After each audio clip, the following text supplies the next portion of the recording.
Salut, j'espère que vous vous portez bien. C'est un plaisir pour moi de vous retrouver dans le cadre de nos analyses littéraires, de nos échanges littéraires. Et ce matin, j'ai le plaisir de parler d'un auteur. Je dirais un grand auteur qui nous a influencés, qui nous a beaucoup métamorphosés, pour ainsi dire que l'art influence et la littérature influence. Lorsque vous lisez cet auteur, vous ne restez pas indifférent. Mais ce matin, nous allons tout simplement parler de lui, parler de sa vie, voilà, publique bien sûr, mais aussi de ses productions littéraires. Nous allons tout simplement parler de quelques œuvres, les lister et essayer dans nos prochains exposés, voilà, aller en profondeur. Ce matin, nous parlons de cet homme, cet écrivain, ce diplomate, cet homme politique, un baobab pour l'Afrique et un baobab pour simplement le monde. Parce que lorsqu'on devient artiste, on dépasse les frontières. Et la littérature essaie de briser ces barrières, d'aller au-delà de ce que les uns et les autres ont pu dresser comme barrière.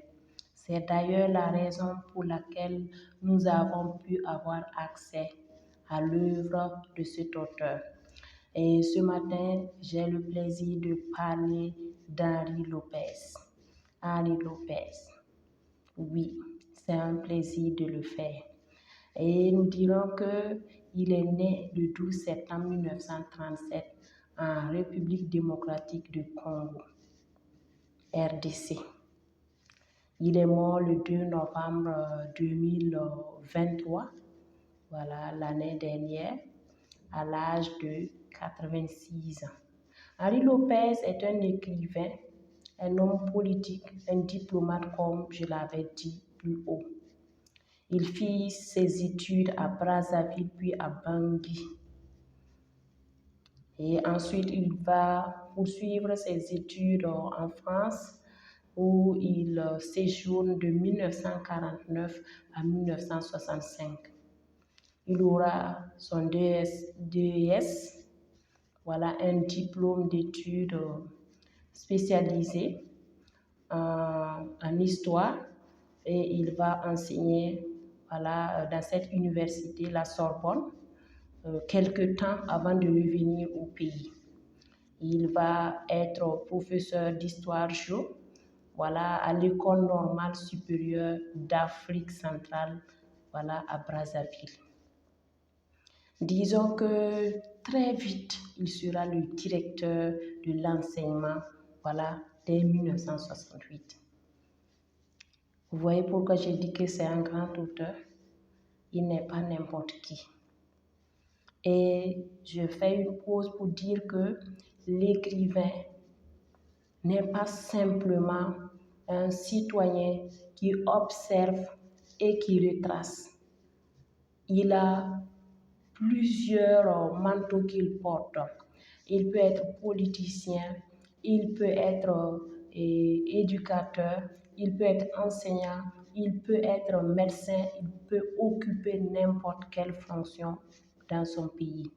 Et Henri Lopez était écrivain, diplomate, mais aussi politicien. Et il était membre du parti PCT, voilà, Parti congolais du travail, de Malien Gwabi. Il y a milité et il a occupé des fonctions, voilà, politiques dans son pays et dans certaines organisations internationales dont l'UNESCO. Disons qu'il a été ministre de l'Éducation nationale à partir de 1969, ministre des Affaires étrangères en 1972, Premier ministre à partir de 1973, ministre des Finances dès 1977. Il va ensuite travailler à l'UNESCO de 1981 à 1998. Lorsqu'on essaie de relier les dates, il n'a pas du tout chômé. Il a été tout simplement un homme actif, un africaniste, un humaniste qui a pu participer au développement de l'Afrique. Pourquoi je dis développement? Parce que de l'esclavage à la liberté, cet homme a participé à quelque chose. Donc, il faut lui reconnaître quand même, voilà, une place dans l'émancipation de la race noire. Il n'est pas allé frontalement peut-être comme les Aimé Césaire, les Léon Gontran Damas, les Léopold Sédar Senghor, les Suzanne Césaire, mais il a milité à sa manière. Il a milité à sa manière. Il a écrit des œuvres comme Tribalique, un recueil de nouvelles publié en 1971. Voilà, la nouvelle romance en 1976, Sans tam-tam en 1977, Le pleurer rire en 1982, Le chercheur d'Afrique en 1990 et bien d'autres œuvres sur lesquelles nous reviendrons dans nos prochaines rencontres. Il faut lui reconnaître quand même un statut d'écrivain plein, d'homme politique plein, de diplomate stratégique. Nous reviendrons sur les éléments en détail, mais il faut tout simplement savoir que Henri Lopez a participé à l'émancipation des consciences à travers ses écrits, mais aussi à travers son combat en participant à la politique.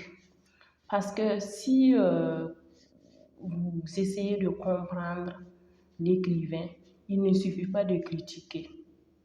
Critique par ta plume, mais tu ne t'affiches nulle part.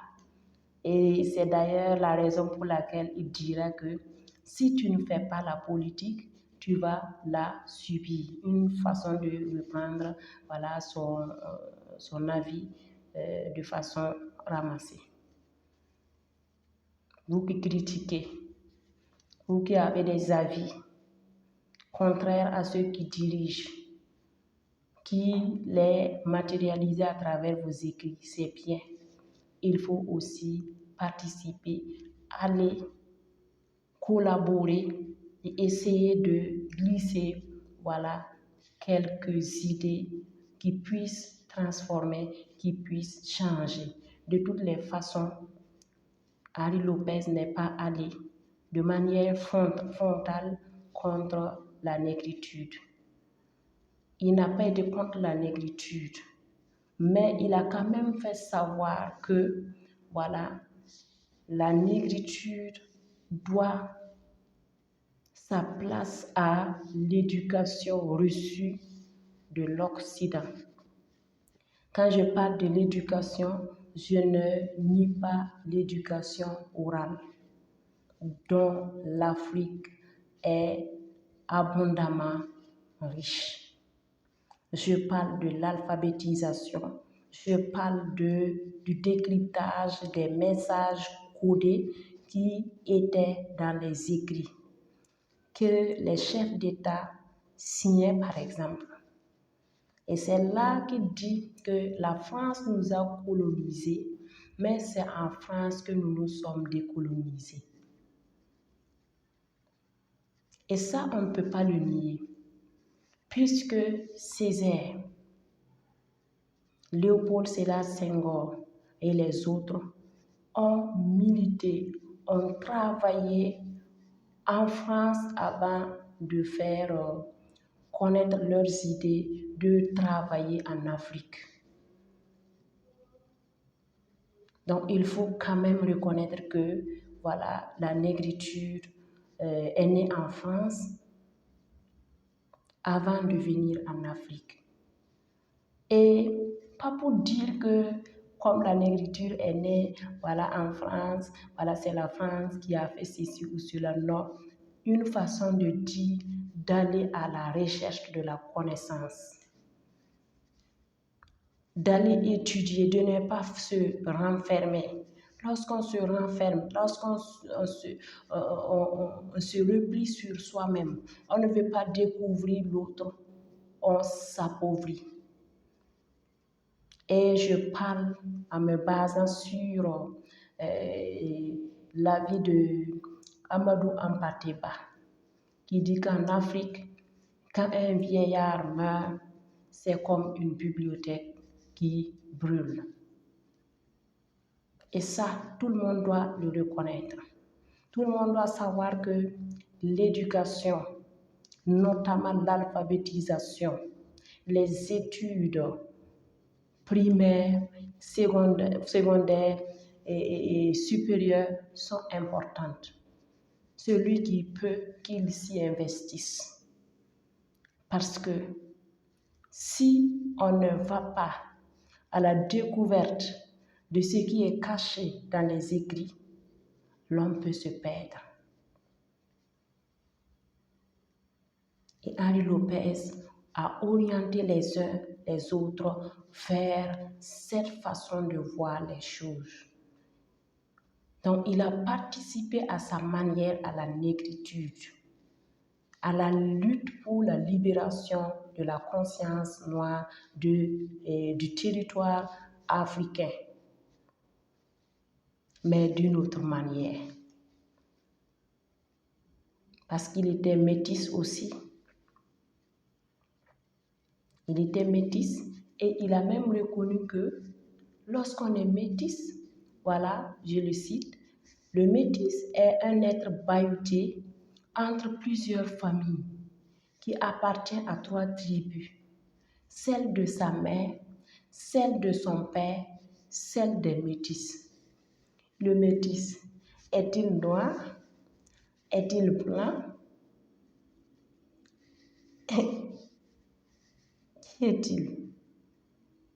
Il est juste un être humain qu'il faut reconnaître à sa juste valeur. Voilà les amis, nous allons nous arrêter là et faire une étude sur la première nouvelle de Tribalique, notamment voilà, la fuite de la mère Habile. La fuite de la mère Habile.